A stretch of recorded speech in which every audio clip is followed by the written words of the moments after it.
Barsa kuchlimi yoki Realmi? Messi kuchlimi yoki Ronaldomi?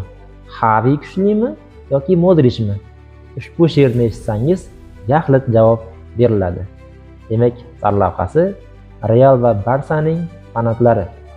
Izoh berib qo'yay oldindan, bu she'r oddiy muxlislik emas, fanatlik haqida.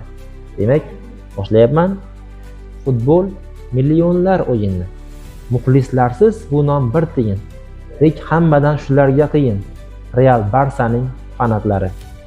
Ko'rib lol qolaman ba'zida. Bir-biriga aytgan so'zidan, bir nima yasagan o'zidan. Real va Barsaning fanatlari. Raqib klublar o'yinchilari menimcha hayotda do'st bari. Urushaverib ketmang qarib. Real va Barsaning fanatlari. Modrich zo'r, Xavi ham zo'r edi. Messi bilan Ramos do'st endi. Yetar, do'stlashish davri keldi.